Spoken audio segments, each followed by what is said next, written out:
ओम नमः शिवाय नमो नमः। ओम श्री शिव महाप्राणाय नमो नमः। ओम अथाय चंत्वारिंशोऽध्यायः। पितरों की महिमा के वर्णन क्रम में सप्त व्याधों के आख्यान का प्रारंभ सुनिए। सनत कुमार जी कहते हैं, सप्तते तापतम श्रेष्ठ स्वर्गे पितृगणा स्मृता चतवारो मूर्तिमंतो वैताश्चैव हा मूर्तयः ताजयन्ते देवगणः आदा विप्रादय सता आपयन्ति ते पूर्व सोम नाम योग बलेन वै। हे तपस्वियों में श्रेष्ठ स्वर्ग में 7 पितृगण कहे गए हैं, जिनमें 4 मूर्तिमान हैं और 3 अमूर्त हैं। वे पितर पूर्व से ही योग बल के द्वारा सोम को तृप्त करते रहते हैं। देवगण तथा ब्राह्मण उन्हीं का यजन करते हैं।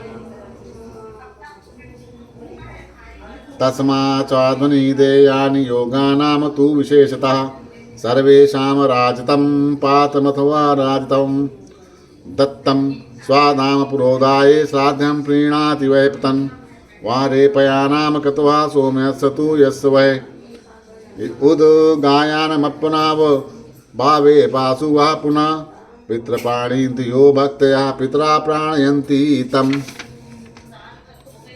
यच्छन्ति पितरः पुष्टिं प्रजायस्य विपुलासता स्वर्गमारोग्यवृद्धं च यदन्नदपि चेपित्सम्। इसीलिए योग श्रेष्ठ पितरों को विशेष रूप से श्राद्ध देने चाहिए। इन सभी 7 पितरों को चांदी या चांदी से युक्त पात्र तथा स्वधा पूर्वक दिया गया श्राद्ध प्रसन्नता प्रदान करता है। जो मनुष्य अग्नि, सोम तथा यम का आप्यायन करके अग्नि में उद्गायन करता है अथवा अग्नि के अभाव में जल में उद्गायन करके भक्ति से पितरों को तृप्त करता है, उसे संतुष्ट हुए पितर उसे भी संतुष्ट करते हैं। पितृगण प्रसन्न हो जाने पर उसे पुष्टि, विपुल संतति, स्वर्ग, आरोग्य वृद्धि तथा अन्य अभीष्ट भी प्रदान करते हैं। देवकार्यदपि मुने पितुकार विषेयते पितृ भक्तो वशी विप्रसे तेन त्वाजं वरा। हे मुने, देवकार की अपेक्षा पितृकार को विशेष कहा गया है। हे विप्रसे, आप पितृभक्त हैं, इसीलिए अजर अमर हैं।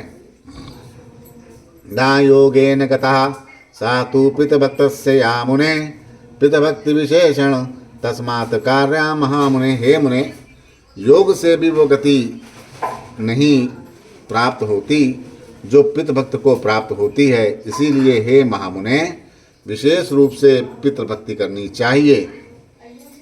और मार्केंड जी कहते हैं, एवं मुक्ताशु देवेशो देवनापि दुर्लभम चतुर्दत्त्वा संविज्ञानम जगाम योगी की गतिम। ऐसा कहकर वे देवेश सनत कुमार मुझे देवताओं के लिए भी दुर्लभ विज्ञानमय दृष्टि देकर शीघ्र ही योग गति को प्राप्त हो गए। सुनु भीष्म पुरा भूयो भरद्वाज तजा दुजा योग धर्मानुप्रिया भ्रष्टा दुष्चरितेन वै वाग दुष्टः क्रोधनो हिंसतः पिशुनः कविरेव च ख्रस्मः पितृवर्ती च नाभावि कर्म विदस्तता। हे भीष्म, सुनो, पूर्व समय में कुछ ब्राह्मण रहते थे जो भरद्वाज के पुत्र थे।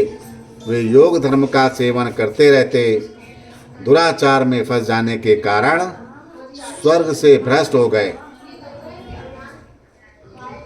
वे वाग दुष्ट, क्रोधन, हिसन, पिशुन, कवि, खसरम और पितृवर्ती नाम वाले थे और अपने नाम के अनुसार कार्य भी किया करते थे। कौशिकस्य सुतास्तात् शिष्य गगरस्य चाभवन् पितुर्यो परते सर्वे प्रवसन्त स्ताभवन् विनियोगाद् गुरो तस्य गाम गोधि समकलायन् समानवत साम कपिलाम सर्वे न्यायगतस्तदा। हे तात, वे सभी कौशिक के पुत्र एवं गर्ग के शिष्य हुए। पिता के मर जाने पर वे सभी प्रवास यानी गुरु के आश्रम में रहने लगे। एक समय उन गुरु की आज्ञा से दूध देने वाली तथा बछड़े से युक्त कपिला गौ को चराते चराते वे अन्याय में प्रवृत्त हो गए। तेषाम पथि क्षुधातानां बाल्या मोहाच्च भारत क्रूरा बुद्धि सपुत्पन्ना ताम गाम वै हिंसुताम तदा ताम कविः कृशमश्चैव याचते नेति वै तदा न चाशक्यास्तुताभ्यां वा तदा वारयुजितं निजा। हे भारत, मोह तथा मुक्ता के कारण भूख से व्याकुल उन सभी को मार्ग में उसे मारने के लिए क्रूर बुद्धि उत्पन्न हुई। कवि तथा कृशम ने उनसे गौ की मांग की, किंतु उन्होंने नहीं दिया और उन भाइयों से उसे बचाने में भी वे दोनों समर्थ ना हो सके। पितरवर्ती तू यस्तेषां नित्यं संधारिका दुजा सा सर्वान् ब्रवीकोपात् पितभक्ति संविता यदशक्यं प्रकर्तव्यं पितृनिर्दोष्यं साधतां प्रकृवर्तो ही श्राद्धं तु सर्व एव समाहिता। उनमें जो पितृवर्ती नामक भाई था वह नित्य श्राद्ध करने वाला था। पितृभक्त से युक्त वह क्रोधपूर्वक उन सभी से कहने लगा, यदि तुम लोग इसका वध अवश्य करना चाहते ही हो तो पितरों को उद्देश्य करके ऐसा करो और सावधान होकर उससे पितरों का श्राद्ध करो। एवमेषा चा गौधर्म प्राप्स्यते नात्र संशया पितृनर्भच्च सधर्मेण ना धर्मो नो भविष्यति। ऐसा करने से यह गौ धर्म की प्राप्ति होगी, इसमें संशय नहीं है। धर्म पूर्वक पितरों का पूजन कर लेने से हम लोगों को वधजन्य अधर्म भी नहीं होगा। एवमुताश्च ते सर्वे प्रोचयित्वा चागाम तदा पितभ्यः कल्पित्वा तु हा पूंजुजति भारता। हे भारत, उसके ऐसा कहने पर उन सभी ने गौ का प्रोक्षण करके उसको मारकर उससे पितरों का श्राद्ध किया और उसे प्रयोग में ले लिया। उपयुज चागाम सर्वे गुरोस्तस्य न्यायवेदयन् शार्दूलेन हता धेनुवत्सो वैग्रहातुमिति। इस प्रकार सभी ने गाय का उपयोग करके गुरु से निवेदन किया कि सिंह को गाय ने मार दिया है, सिंह ने गाय को मार दिया है, अब इस बछड़े को ग्रहण कीजिए। आज वात्स तु तम वत्स प्रजाग्रहाम वदुजा मिथ्योपचारातः पापम भूतेषाम चा गोदनताम। सरल स्वभाव के कारण ब्राह्मण ने भी उस बछड़े को ग्रहण कर लिया। इस मिथ्या उपचार असत्य युक्त अपकर्म से उन गौ हत्यारों को पाप लगा। ततः कालेन कीयता कालम धर्मापुपामुक्ता ते सप्त भ्रातरस्तान बाबू वा स्वायुषु छहे। हे तात, उसके बाद कुछ काल बीत जाने पर वे सातों भाई अपनी आयु के क्षीण होने पर काल धर्म को प्राप्त हुए, यानी कि मृत्यु को प्राप्त हुए। ते वै क्रूरतया है स्तवान आरुदाद गुरुस्तता उग्र हिंसा विहारश्च जाता सप्त सहोदरा लुब्धकस्य सुतस्तवाद बलवंतो मनवशिना जाता व्यादा दशारणसु सप्त धर्म विचाक्षणा। क्रूर कर्म, हत्या एवं गुरु से अनार ग्रहण करने के कारण उग्र स्वभाव वाले तथा हिंसा में ही रमण करने वाले वे सातों भाई दशारण देश में किसी बहेलिये के बलवान मनस्वी तथा धर्म प्रवीण 7 पुत्र हुए। स्वधर्म निरता सर्वे मृगा मोह विवर्जिता आसन्न देज संविघ्ना रम्य कलांजरे गिरो। उसके अनंतर अपने धर्म में निरत वे सभी काल धर्म को प्राप्त होकर दूसरे जन्म में रम कालंजर पर्वत पर पूर्वकृत कर्मों के कारण उद्योग से युक्त तथा जात स्पर्धा के कारण मोह विवर्जित मरग जन्म को प्राप्त होकर वहीं विहार करने लगे। तमेवात्मनुध्याये जाति स्मरण संभवम आसमान चरा शांता निर्द्वंदा निष्परिग्रह। उस जन्म में भी वे जात स्मरता को प्राप्त कर पूर्वकृत कर्मों के फल का स्मरण करते हुए निर्द्वंद निष्परिग्रह तथा क्षमाशील हो वन में विचरण करते थे। ते सर्वे शुभ कर्मणा सदमानो वनेचरा विधर्माचरण ही न जाति स्मरण सिद्धया पूर्व जातेषु हो धर्म श्रुतो गुरुकलेषु वह तथैव चातिस्था बुद्धि संसारे यापनिवर्तने। वे सभी वनेचर मृग शुभ कर्म वाले उत्तम धर्म का आचरण करने वाले विधर्म आचरण से रहित तथा जाति स्मरण की सिद्धि करने वाले थे। उन्होंने पूर्व जन्म में गुरुकुल में जो धर्म सुन रखा था वे संसार से निवृत्त होने के लिए उसी को बुद्धि में रखते थे। गिरमध्य जहु प्राण लब्धा हरारस्ति पासुना तेषां तु पतितानां च यानि स्थानि भारता तथैवादापि दृश्यन्ते गिरौ कालंजरे नृपा कर्मणा तेन ते जाता शुभाभुशुभाजिका। उसके अनंतर उन तपस्वी मृगों ने बिना यत्न के प्राप्त आहार को ग्रहण करते हुए वहीं पर्वत के मध्य में अपने प्राणों को त्याग कर दिया। हे भारत, हे नृप, उन पतितों के जो स्थान थे वे आज भी कालंजर पर्वत पर दिखाई पड़ते हैं। इस शुभ कर्म के प्रभाव से वे शुभ और अशुभ दोनों से मुक्त हो गए।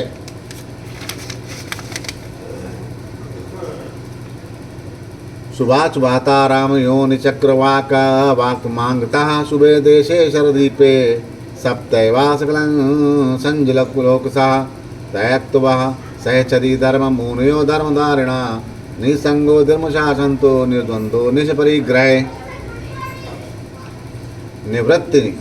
निर्वृत्ति निर्वृत्तश्चैव शकुना नामता स्मृता ते ब्रह्मचारिणः सर्वे शकुना धर्मचारिणा जाति स्मरासु संवृद्ध्या सप्तैव ब्रह्मचारिणा स्थिता एकत्र सा धर्मा विकार रहितां सदा।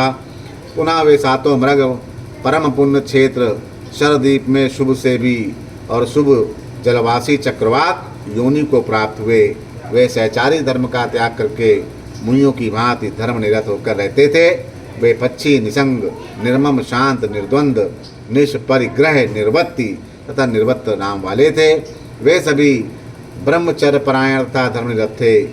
जात स्मरण वाले तथा अबुद्ध से युक्त वे सातों पक्षी विकार से रहित होकर सर्वदा एक ही स्थान पर निवास करते थे। विप्रयोनो तु यनमोहामि चापि पर चरितं गुरौ तीर्याग्नो तथा जन्म श्राद्धा जज्ञान चाले विरहे तथा तु पितृकायात् कृतं श्राद्धा व्यवस्थिते तथा ज्ञानम च जातिम चाक्रांत प्राप्तम गुणोत्तरम। उन्होंने ब्राह्मण योनियों में जो गुरु के प्रति दोषपूर्ण मिथ्या आचरण किया था इस कारण उन्हें पक्षी योनि प्राप्त हुई, किंतु श्राद्ध के कारण उन्हें ज्ञान बल रहा और उन्होंने व्यवस्थित होकर पितरों को प्रसन्न करने के निमित्त श्राद्ध किया था। इसीलिए उन्होंने क्रम से उत्कृष्ट गुणों से युक्त ज्ञान तथा जाति को प्राप्त किया। पूर्व जातेषु युद्राः सुतम गुरुकलेषु वै तथैव संसिताम ज्ञानम तस्मात् ज्ञानम सब सेतु। पूर्व जन्म में गुरुकुलों में उन्होंने जो ज्ञान सुना था वही ज्ञान उनमें बना हुआ था, अतः सबको ज्ञान का अभ्यास करना चाहिए। सुमनाश्च सुवाचुद्धः पंच मिषछत्रदर्शकः सुतंत्रयश्च सुयज्ञश्च पुलिंगानामतः स्मृतः। उस योनि में वे पक्षी सुमना, सुवाक, शुद्ध, पंचम, छिद्र दर्शक, स्वतंत्र और सुयज्ञ नाम वाले हुए। तेषां तत्र विहंगानां चर्तानां धर्मचारिणां सवत्तभव तत्त शृणुषु महामुने।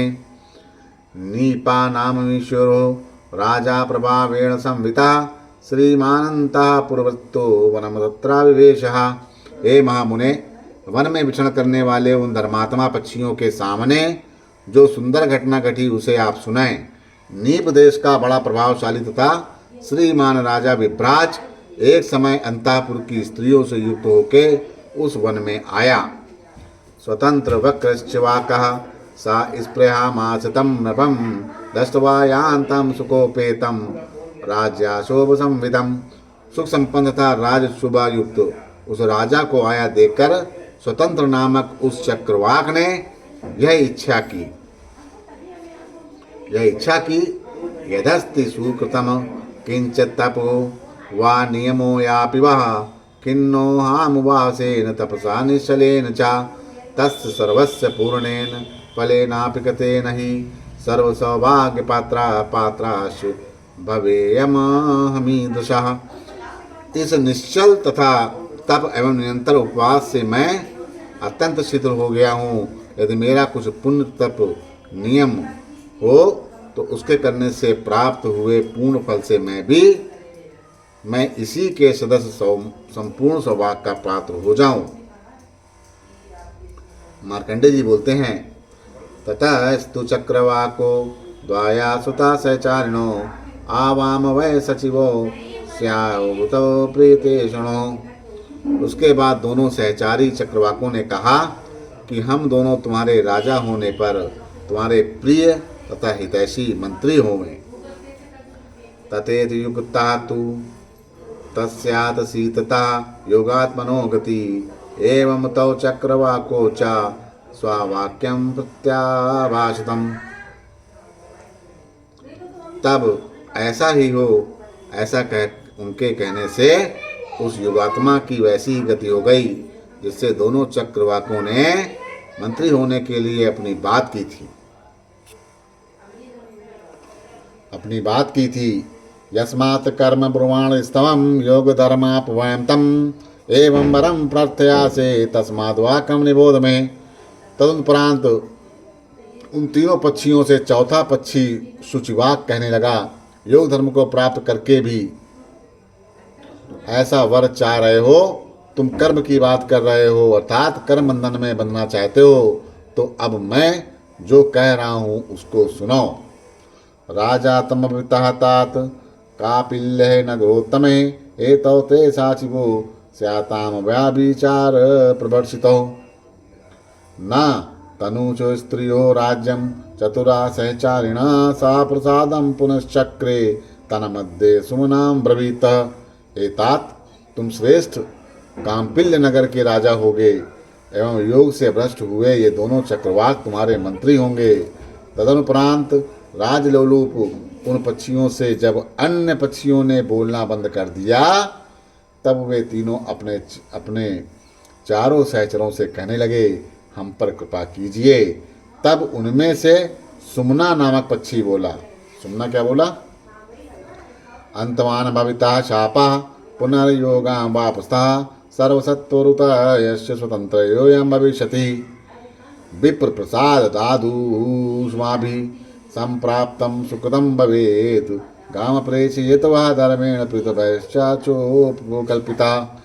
तुम लोगों का शाप भी मिट जाएगा और तुम लोग पुनः योग प्राप्त करोगे।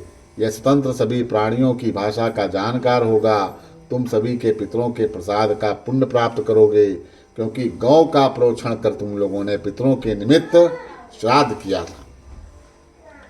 अस्माकं ज्ञान संयोगः सर्वेषां योग साधिनाम् इदं चावाक्यं सर्वाब्दं श्लोकमेकमुदाहतं पुरुषरन्तिं सुत्वा ततो योगमापवासता इत्युक्ता सा मुनोः बूधिहंगः सुमना बुधा।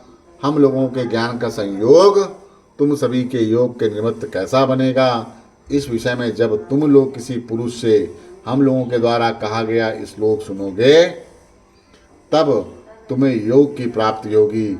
इस प्रकार कहकर वह सुमना नामक बुद्धिमान चक्रवाक चुप हो गया।